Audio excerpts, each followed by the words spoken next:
I'd say that I'm very happy of the far reach power of Emily. It's her main like traversal power. The reason is because um, something that we said during development, by the way, was that our main competition was Dishonored 1. We didn't want to, go after another game or another IP. Our main uh, challenge was to top Dishonored 1. And when we decided to give Emily her own traversal power, that was like very challenging because we loved Blink, players loved Blink. Then we iterated on Blink with the Dode DLCs and had that like redirective Blink that players also liked a lot.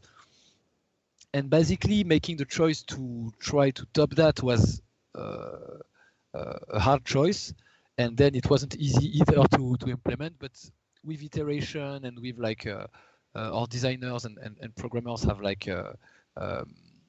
have been like very given it a lot of care, and basically right now I'm very happy with it because it serves the same purpose as Blink, which is getting you through the environment faster, like basically fast stealth. That was one of our pillars, but it also gets a feeling of elasticity that you don't get with the short dash that Blink is.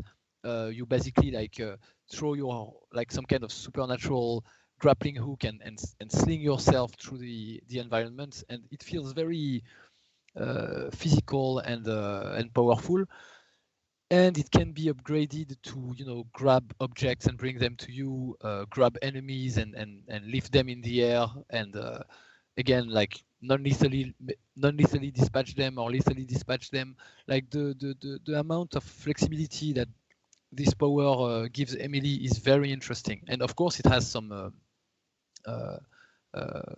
weaknesses compared to Blink. It's slower because there is like this, you're physically pulling yourself through the environment. It's not this semi teleport that Blink is, which means that if you far reach close to an enemy's field of view, he will notice that something has passed in front of him, which is like makes it a bit more challenging. So basically, both powers have their own personality, but they serve the same purpose. And in the end, I think some people will find Far Reach cooler than Blink, and I'm one of those people.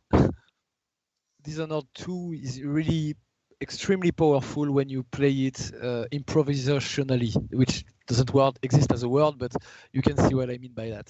What I mean is that a lot of players, like, which, by the way, not only we support and I think is very fun and fine, but they stick to one playstyle and say, I'm going to go all stealth or all combat or from the start, and they stick to it. And I think that's really fun, and that's one way to play it.